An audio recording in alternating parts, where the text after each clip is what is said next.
nuclear reactors are found in many industrialized countries throughout the world.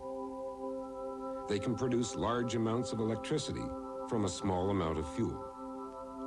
In fact, a single pellet of uranium fuel will produce as much electricity as 1 ton of coal. The secret to this almost magical creation of huge amounts of energy lies in a process called nuclear fission. When a uranium-235 nucleus is struck by a slow-moving neutron, the nucleus undergoes fission to produce lighter elements. 2 or 3 neutrons are also released. If these neutrons are slowed down, they may cause another uranium-235 nucleus to fission. In the core of a nuclear reactor, enough slow neutrons, under the right conditions, will produce a self-sustaining chain reaction. When each fission takes place, some mass disappears. This missing mass is converted into the kinetic energy of the fission products. In a nuclear reactor, this kinetic energy is used to heat water, which is carried outside the reactor core, where it is converted into steam. The steam turns a turbine, which is connected to a generator, which produces electricity. The electricity, conducted down high voltage lines, is the useful product tapped by industry and the homeowner. But the reactor produces a not so useful form of energy, which presents us all with a headache. The amount of the fuel that is placed in a reactor and the general appearance of the fuel at a glance seems hardly changed when it's removed months later. But the spent fuel is highly radioactive. It must be handled by remote control. And it must be carefully stored for hundreds of years to prevent contamination of the environment. Compared to the high levels of radiation from the used fuel, unused fuel emits fairly low levels of radiation. Why is there such a difference? Let's examine the unused fuel rod first. To make things simple, we will assume that the fuel consists of pure uranium. Since the vast majority of the atoms are the isotope U-238 and only a few U-235, we will consider only the uranium-238 at this stage. It is radioactive and has a half-life of 4.5 billion years. When it decays, it emits an alpha particle and a gamma photon to become thorium-234. But things don't end here. We need to go through 12 more steps of this decay series before we get to a non-radioactive element. Don't try to remember all the names. Do notice the different half-lives.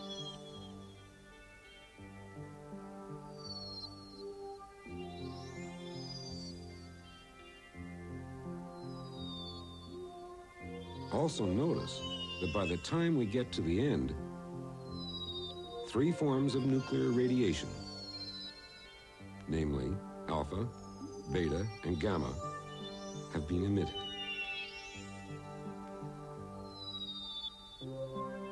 Finally, we arrive at a substance that isn't radioactive, lead-206. In the sample as a whole, all the various steps in the decay sequence are present at any one time. As a result, the sample appears to be radiating alpha, beta, and gamma radiation. The very long half-life of U-238 means that the overall rate of decay in the unused fuel will be relatively slow compared to the very strong radiation of the used fuel.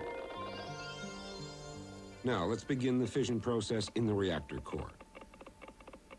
The actual fuel is uranium-235, which only makes up a small portion of the total material in a fuel bundle.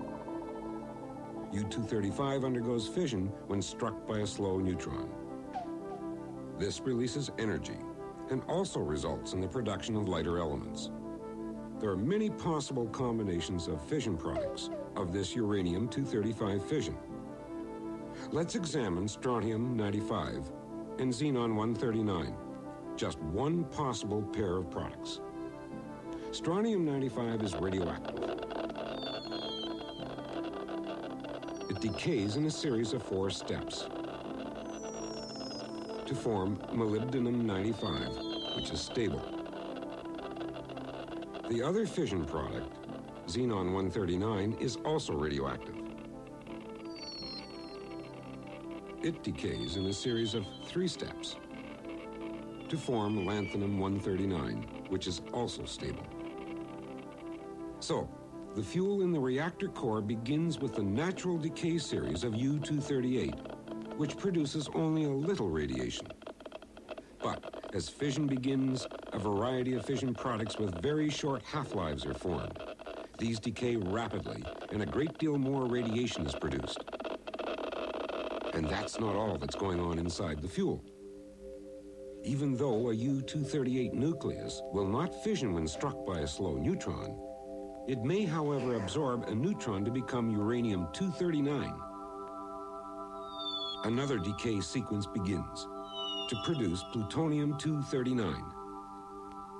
To make things even more complicated, plutonium-239 will undergo fission if struck by a slow neutron to produce still more radioactive products, which in turn decay.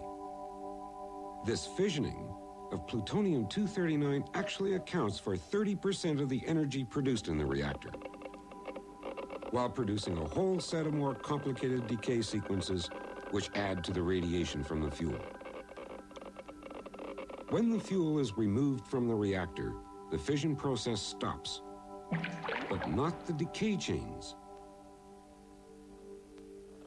The high level of radiation coming from the spent fuel is caused by the many radioactive elements still present in the fuel rod.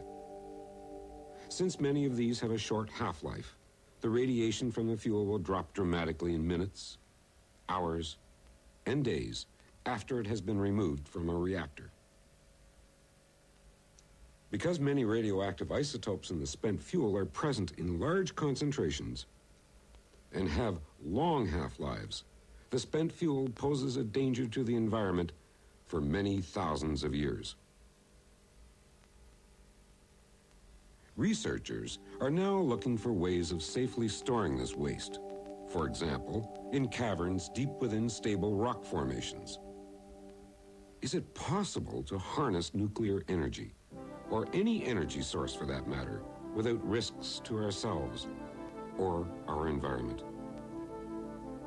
Some are now pinning their hopes on nuclear fusion, the process in which 2 nuclei fuse together to form a heavier one.